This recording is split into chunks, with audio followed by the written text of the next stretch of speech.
भद्रक जिला भंडारीपोखरी विधानसभा निर्वाचन मंडली हेवीवेट कांग्रेस नेता तथा प्रार्थी निरंजन पट्टनायक नामांकन पत्र भरी से भद्रक अतिरिक्त जिलापाल निकट में निजर नामांकन पत्र दाखल कर बाजा बजाई बाण फुटाई कांग्रेस कर्मी मैंने एक शोभा जिला कांग्रेस कार्यालय बाहरी सहर परिक्रमा करने पर अतिरिक्त जिलापाल कार्यालय पहुंची सहित भंडारीपोखरी कांग्रेस नेता सुब्रत दास पुओ तथा कांग्रेस नेता नवज्योति पट्टनायक नलिनी महांती प्रमुख उपस्थित रही।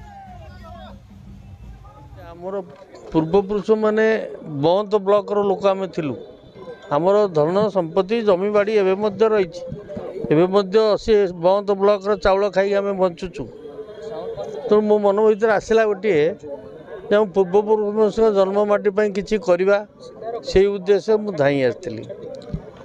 सब आश्चर्य है मत आहरी दुर्बल करदेला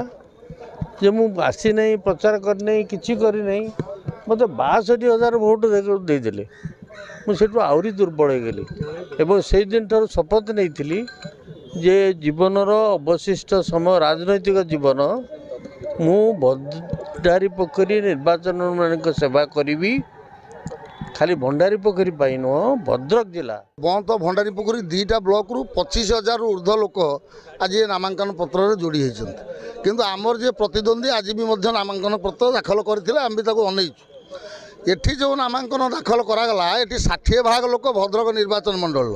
10 भाग लोक चांदबाली और धामनगर लोक ता अर्थ होची मात्र 20% लोक